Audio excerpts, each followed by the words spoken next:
Yeah, j'espère que vous allez bien les amis, moi ça va super, hein. Écoutez, j'ai terminé Final Fantasy VII Rebirth il y a environ 2 semaines, et suite à ça, je me suis dit mais à quoi je vais pouvoir jouer pour patienter et attendre les prochains AAA. Je voulais évidemment quelque chose qui soit pas prise de tête, j'ai regardé dans ma bibliothèque et je me suis dit bah oui, j'ai les 2 Psikyo Shooting Library volume 1 et volume 2 que j'avais payé à l'époque sur Amazon 20 € pièce. J'ai vérifié pas plus tard que tout à l'heure, ils sont encore aujourd'hui à peu près entre 20 et 23 €, donc ça vaut franchement le coup.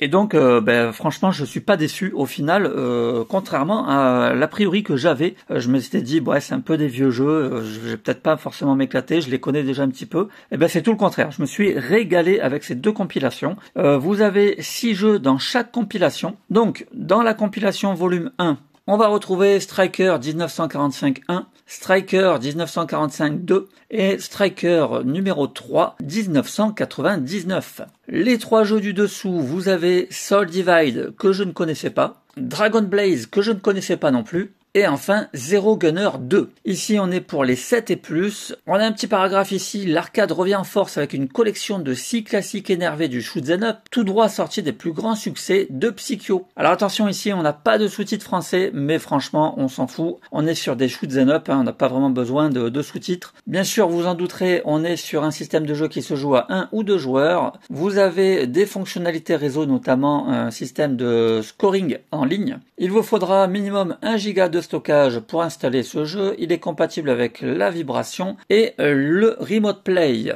Donc à l'intérieur de ce premier volume, nous avons une planche de stickers, ça fait toujours plaisir. Donc voilà pour le volume 1. Pour le volume 2, donc toujours pareil, hein, on reprend donc une jaquette avec les différents jeux qui nous sont proposés. Dans ce volume 2, donc nous avons Sangoku Ace, Sangoku Blade et Sangoku Kainon. On retrouve le même petit paragraphe en français. Les 3 jeux suivants sont Gunbird 1, Gunbird 2 et celui-ci je ne le connaissais pas, Gunbarich. Toujours pareil ici, pas de sous-titres français. Petite différence, on est pour les 12 et plus. Nous avons donc toujours, bien sûr, la possibilité de jouer à 1 ou 2 joueurs. Toujours pareil, un système de scoring en ligne. Ce coup-ci, il vous faudra 2 Go de stockage. Effectivement, il y a quelques jeux qui ont un petit peu plus de 3D, dirons-nous. Bien sûr, toujours la fonction vibration et la fonction remote play disponible. À l'intérieur de ce volume 2, on retrouve, pareil, une petite planche de stickers. Et puis, c'est tout. Voilà les amis, maintenant je vous propose de vous faire un petit tour de ces 12 jeux.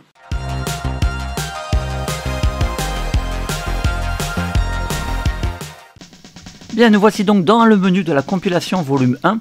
On retrouve donc nos 6 jeux avec à chaque fois un petit icône représentant le jeu et la date de parution du jeu juste en dessous. Donc par exemple ici Striker 45, c'est sorti en 1995. Nous avons ensuite l'épisode 2 qui est sorti en 97. Et enfin l'épisode 3 en 99.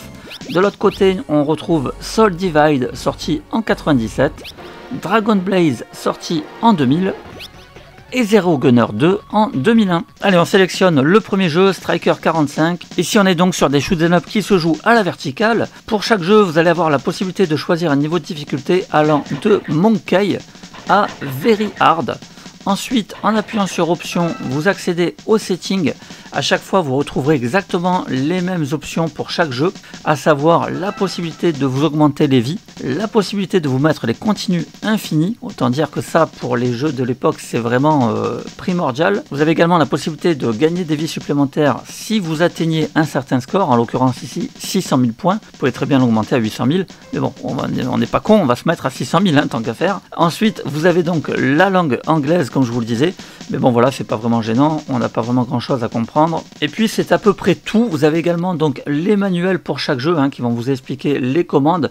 Là aussi il n'y a pas grand chose, hein. À chaque fois on retrouve à peu près les mêmes configurations. Ensuite on va se mettre donc pour le premier jeu en mode normal, et ce qui est cool c'est qu'on va pouvoir choisir comme ça à chaque fois des avions différents. Chaque avion va avoir des attaques spéciales différentes, et c'est vraiment ça qui va amener un gameplay supplémentaire.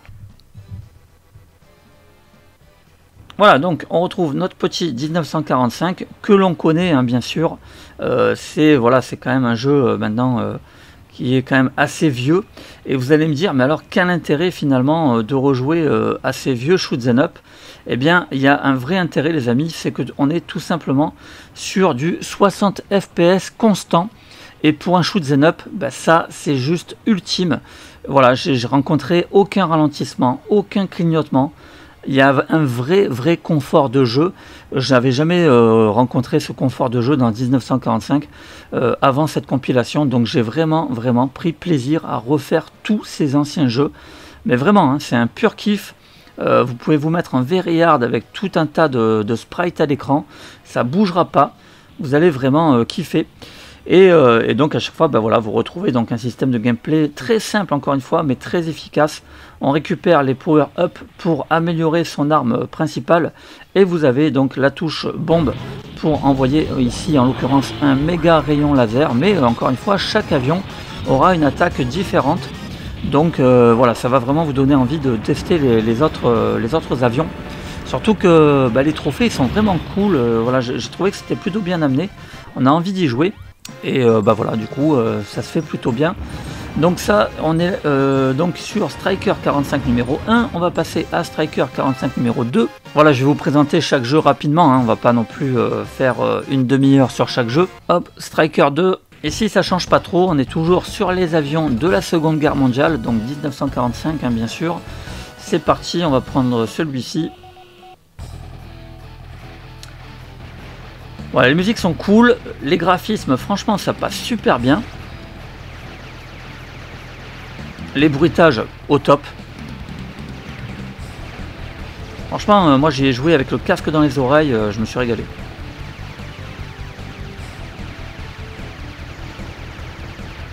Voilà, là, moi, mon attaque spéciale ici, c'est un bombardier géant.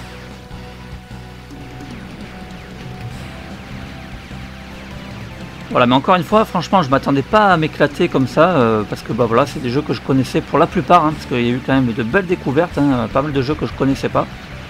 Et franchement, super, je me suis régalé.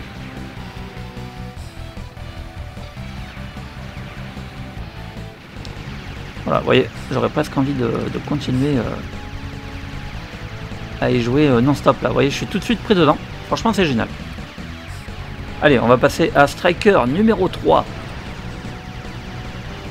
Striker numéro 3, cette fois-ci un petit peu plus original puisque nous avons des avions des années plutôt 2000. Hein. On va se retrouver avec les avions de type un peu Top Gun. Donc ça c'est cool. Allez, on va prendre le F-22. Sinon voilà, on est toujours sur le même fonctionnement. Simple mais efficace. Là cette arme elle me fait trop penser à une arme dans Axe the Lay.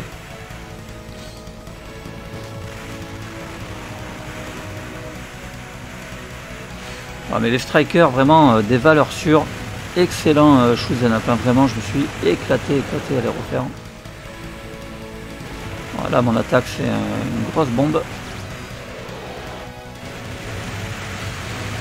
Voilà, bon, ah, ça c'est pour les strikers, nickel.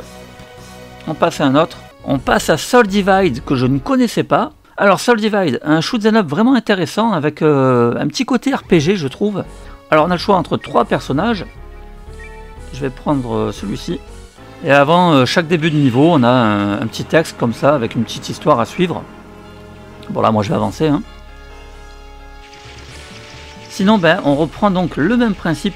À chaque fois on récupère des petites icônes avec un P donc, qui va augmenter la puissance de mes attaques de base. En revanche, l'originalité du jeu, eh bien, c'est que je vais avoir des attaques au corps à corps. Et je vais pouvoir frapper comme ça avec la touche rond avec mon sabre. Ça c'est vachement cool. Et autre point original, eh bien, c'est que j'ai une barre juste en dessous de ma barre de vie. Vous voyez avec différentes icônes. Donc là j'ai des flammes, j'ai également un éclair. Et en fonction de l'icône que je vais choisir avec L1 ou R1, par exemple là je vais choisir les éclairs, et bien je vais lancer donc une attaque bien spécifique, donc une attaque qui va envoyer des éclairs. Si je reprends le feu, et bien je vais faire une attaque de feu. Et ainsi de suite, vous avez donc vraiment pas mal d'attaques. Hein. Ici je crois que ça c'est un personnage qui va invoquer, voilà. genre de Shiva en fait, qui vient congeler les ennemis. Donc voilà, il y a un petit côté RPG, moi, qui m'a fait penser un petit peu à Final Fantasy, par certains aspects, hein, vraiment éloignés, on va dire. Mais voilà, un très bon shoot'em up, vraiment sympathique, j'ai bien aimé. Allez, on passe à un autre jeu. On passe à Dragon Blaze. J'ai adoré ce jeu, je le connaissais pas, je me suis régalé à le faire. Je l'ai trouvé vraiment génial. C'est hyper coloré, on a le choix entre 4 personnages. Encore une fois, chaque personnage a des armes bien différentes, donc c'est cool pour la rejouabilité. Allez, je vais prendre celui-ci.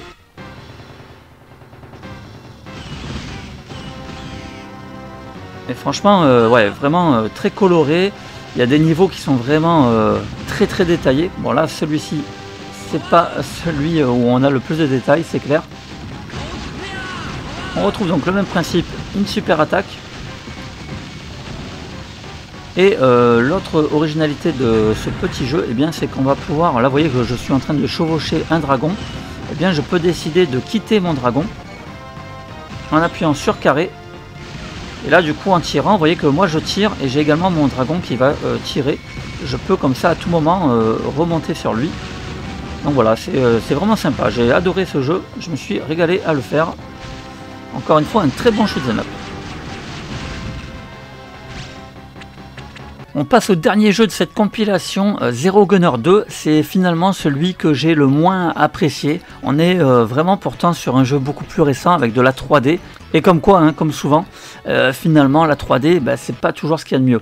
Alors c'est pas un mauvais shoot'em up, hein, franchement il est sympa, mais voilà, je me suis quand même pas autant éclaté qu'avec les anciens shoots à l'ancienne. On a le choix entre 3 hélicoptères. Et franchement, moi je m'y suis bien amusé quand même. Hein. L'originalité en fait, c'est que vous allez pouvoir, en appuyant sur X, changer la direction de votre hélicoptère. Vous voyez, je peux très bien tirer carrément en arrière. Donc c'est assez original. Au début, c'est un petit peu déstabilisant. Mais en fait, on s'y fait vite. Et encore une fois, le gameplay, il marche super bien. Hein. Il n'y a vraiment aucun problème là-dessus. Vous voyez, je me déplace vraiment à 360 degrés. Pareil, les musiques sont sympas. Franchement, c'est pas du tout un mauvais jeu. Hein. De toute façon, il n'y a aucun mauvais jeu. Hein. Dans les deux compilations, franchement, à chaque fois, les 6 shoot'em up sont vraiment cool. Mais disons que celui-ci, c'est quand même celui que je préfère le moins de la compilation volume 1. Voilà, allez, ben, maintenant, place à la compilation volume 2. Voilà, on se retrouve maintenant dans le menu de la compilation volume 2 avec Samurai Ace sorti en 93, Tengai sorti en 96, Samurai Ace 3 sorti en 2005, Gunbird sorti en 94, Gunbird 2 sorti en 98, et enfin celui que je ne connaissais pas non plus, le Gunbarish sorti en 2001. Allez, on commence par Samurai Ace. On est de nouveau sur un shoot'em up à la verticale qui se veut très Japon, et pareil, je me suis régalé avec ce jeu. On a le choix entre 6 personnages. Comme toujours, vous aurez des attaques bien différentes en fonction du personnage.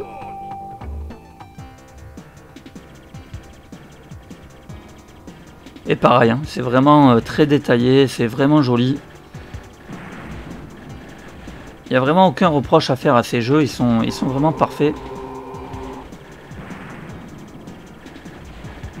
Des purs shoot'em up comme on les aime. Et encore une fois, on aura du 60 fps constant, aucun clignotement, un pur plaisir à faire, vraiment.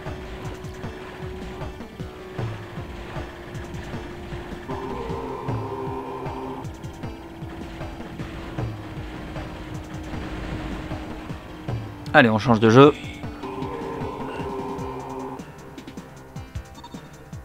On passe maintenant à Tengai. Alors cette fois-ci, on est sur un shoot'em up qui se joue à l'horizontale. Là aussi, bien sûr, on a le choix entre plusieurs personnages. Allez, je vais prendre Sho. Et regardez comme c'est joli, franchement. Pour l'époque, c'était quand même sympa, quoi. Et bien sûr, toujours le même principe. Hein. On récupère les petits parchemins P pour améliorer notre arme de base. Et après, j'ai ma super attaque. Ouais, mais c'est cool, il y a des petites voix digitalisées et tout. Franchement, j'aime bien. On est vraiment dans les ambiances, voilà, années 90-2000. C'est bon vieux shoot des salles d'arcade.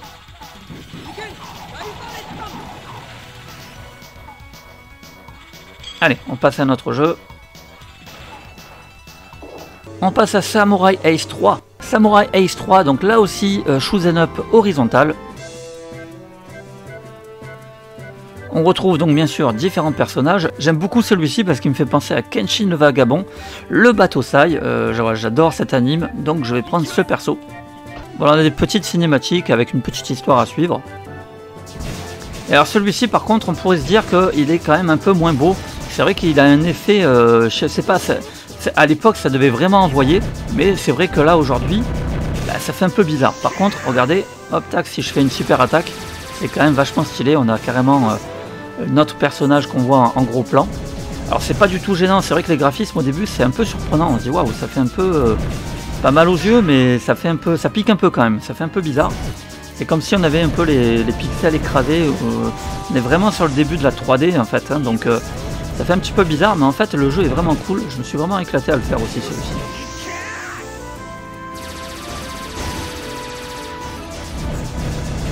Je dirais d'ailleurs que c'est surtout le premier niveau qui est un petit peu dérangeant. On dirait qu'ils ont voulu mettre le paquet dans le premier niveau.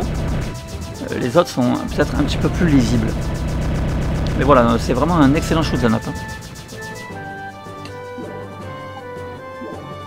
Voilà, on passe à deux autres jeux que je connaissais bien par contre, c'est les Gunbird. Allez, on commence avec le premier. De nouveau, deux shoot 'em up verticaux. Voilà, Gunbird, bah, c'est super efficace, hein. C'est mignon. Allez, on va prendre Marion.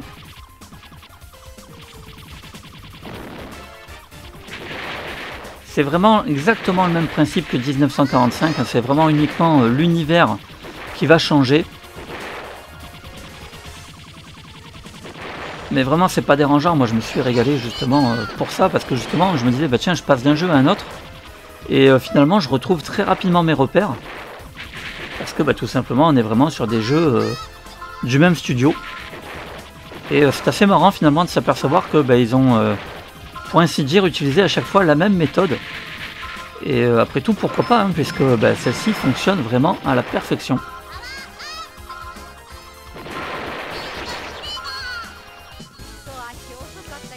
Allez, on passe à Gunbird 2. Alors on retrouve un peu les mêmes personnages, on a Marion, on a Alucard, tiens, assez rigolo ça. Allez, on va prendre Alucard. Hommage à Castlevania. Alors lui, il envoie des chauves-souris. Franchement, trop cool quoi. Et je crois que son attaque spéciale, il envoie une croix, il me semble. Ouais, c'est ça. Hyper stylé. Franchement, les personnages, ils sont trop classe quoi. Et franchement, quel kiff hein, ce jeu, vraiment. Les Gunbird, ça marche super bien.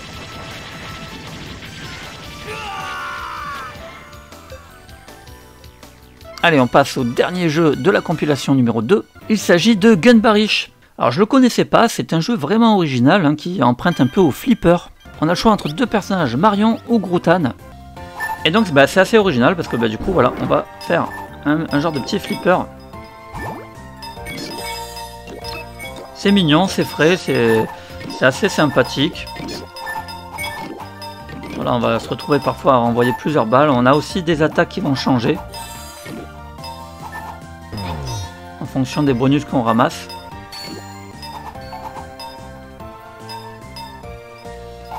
Voilà, on s'y amuse, hein, franchement. Alors bien sûr, il y a mieux, hein, dans le genre, il y a bien mieux. Mais ça reste voilà, une petite découverte assez sympa. Voilà, encore une fois, je ne le connaissais pas, je m'y suis amusé. Donc c'est quand même bien ça le principal. Allez, je vous propose qu'on fasse un petit tour des trophées. Voilà donc les trophées de Psikyo Shooting Librairie volume 1. C'est un platine obtenu à 1,6% des joueurs. Je suis à pour l'instant 81% d'obtention. Franchement, je m'y suis régalé. Pour l'instant, je vais quand même tenter le platine. Évidemment, il y aura quand même quelques trophées qui vont être un petit peu ardus. Globalement, on vous demande toujours un petit peu la même chose, hein, c'est-à-dire terminer les jeux sans utiliser de continu. Alors ça, vous vous mettez en mode facile avec le nombre de vies maximum, ça passe. Mais il y a des petits challenges, il faut quand même tenir jusqu'au dernier boss, c'est pas mal, franchement je me suis bien éclaté. Ensuite on vous demande de terminer chaque jeu en mode facile, normal et very hard. Donc very hard, les continues infinis, merci beaucoup. Par contre vous verrez qu'il faudra quand même tenir parce que vous aurez 8 vies et il faudra donc faire tout un niveau avec 8 vies pour pouvoir être sûr de battre le boss. Sinon vous recommencez le niveau entièrement et c'est pas si évident que ça. Donc là aussi il y a un petit challenge même si vous avez des continues infinis. Et puis voilà, hein, c'est à peu près tout. On vous demande à chaque fois donc à peu près le même type de trophée pour chaque jeu. Voilà, je vais quand même tenter le platine. Il y a une petite astuce que j'ai pas encore tenté, c'est tout simplement brancher la manette numéro 2 et voir si effectivement ça considère que, que je n'ai pas utilisé de continu, que je prends un nouveau vaisseau ou un nouveau partenaire et du coup ça annule les continus. Donc ça serait vachement cool. J'ai pas encore testé l'astuce, mais à mon avis, si ça marche, ça va grandement m'aider pour l'obtention du platine. Pour le Psycho Shooting Librairie volume 2, le platine apparaît un peu plus facile puisqu'il est à 2,1% d'obtention des joueurs. Pour l'instant, moi je suis à 52%, j'ai obtenu 12 trophées sur 28, évidemment j'ai beaucoup plus joué au premier volume. Mais voilà, globalement on vous demande encore une fois la même chose, hein. C'est toujours à peu près les mêmes trophées. Donc il y a de quoi faire, hein, les amis, il y a vraiment de quoi bien s'y amuser. Franchement, si vous êtes fan de Shoot 'em Up, je vous recommande ces deux petites compilations. En plus, c'est des petits prix. En plus, qui sait, je sais pas si ça a été beaucoup édité. Donc peut-être que ça va se faire rare et peut-être que c'est des petites compilations qui prendront un peu plus de valeur dans le temps. Donc ça peut être un achat intéressant. Je vous dis bien sûr à très vite pour une nouvelle vidéo et en attendant, portez-vous bien les amis.